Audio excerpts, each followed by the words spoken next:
Friends, welcome back to another video. Hope you're fine now. Friends, a lot of people message me that what's the next target of Ravencoin. Please make a video that I'm going to show you to make a video for all of you that what's the next target of Ravencoin. So before starting this interesting video, if you are new on my channel, so please make sure to subscribe ABS Tech channel and also like this video. I really appreciate every like on this video, please.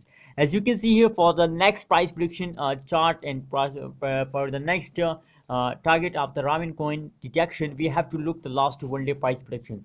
The change occurred in the last 1 day and Ramen coin is absolutely going very bad. The change is a negative or negative 2 a negative 8.77% change occurred in the Ramen coin in the last 1 day, and the high price of Ramen coin is about $0.219 USD dollar.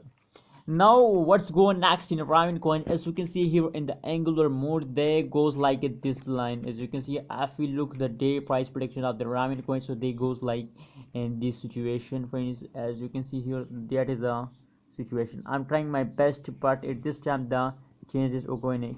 As you can see here, the continuously angle of the Ramen coin to travel are in the fast. As you can see here, now they have no direction to move upward. So now it's a period of Ramen coin to falls down, falls down, falls down, please. There's no chances to they goes up upward up to 1 day up to 18 April. There is no chances to they take a high jump. A small jump is also taken by Ravencoin, but not there is no chances today Ravencoin take a high jump in the previous and the coming soon days, friends. What's your opinion about Ravencoin? Please share in the comment box and remember to subscribe ABS Tech channel for more this kind of latest news and updates about Ravencoin.